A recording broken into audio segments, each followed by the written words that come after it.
नमस्कार, मी अश्विनी. आजच्या व्हिडिओमध्ये तुमच्या सर्वांचं स्वागत करते.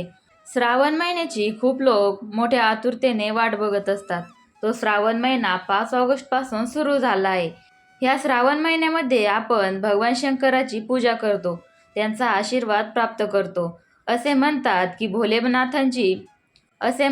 की भोलेनाथांची कृपा ज्या व्यक्तीवर असते त्या व्यक्तीला कधीच कोणत्याही गोष्टीची कमतरता भासत नाही. तर अशा या पवित्र श्रावण महिन्यात आपण सकाळी उठल्याबरोबर हे फक्त 2 शब्द मंत्र आहे तो नक्की म्हणायचा. हा मंत्र केवळ महादेवांनाच नाही तर माता पार्वतीला देखील प्रसन्न करतो आणि भगवान भोलेनाथ आणि माता पार्वती यांच्या कृपेने जीवनातील सर्व समस्या तर दूर होतातच, परंतु तसेच काही आपल्या इच्छा असतील, काही मनोकामना असतील तर त्या सुद्धा महादेवांच्या कृपेने पूर्ण होतात.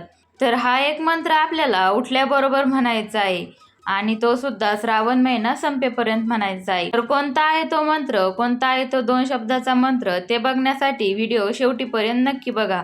आवडला तर एक लाईक करा, शेअर करा आणि सोबतच चॅनलला सबस्क्राईब करा. तर हा मंत्र ज्यांची श्रद्धा आहे, ज्यांचा विश्वास आहे त्यांनी हा मंत्र नक्की म्हणावा. हा मंत्र सगळेच जण म्हणू शकता, लहान मोठे सगळेजण हा मंत्र म्हणू शकता. सोबतच आपल्या घरातील जे वयस्कर व्यक्ती आहे त्यांनी आपल्या दीर्घायुष्यासाठी, चांगल्या आरोग्यासाठी देखील या मंत्राचा जप करू शकता. सकाळी उठल्या उठल्या तुम्हाला जेवढा वेळ शक्य होईल तेवढा वेळ या मंत्राचा जप करावा. या मंत्राचा जप करण्यासाठी तुम्हाला सकाळी अंघोळ करावीच असं अजिबात नाही. तुम्ही हा मंत्र अगदी तसा जप करू शकता जसे की बरेच लोक सकाळी उठल्यानंतर कराग्रे वसते लक्ष्मी, करमध्ये सरस्वती, करमूले स्थितो ब्रह्मा प्रभाते करदर्शनम या मंत्राचा जप करतात. अगदी त्याचप्रमाणे ह्या मंत्राचा देखील जप करायचा आहे. या मंत्राचा जप सकाळी उठल्याबरोबर न अंघोळ करता केला तरी सुद्धा चालतो. हा मंत्र आहे ओम नमः शिवाय.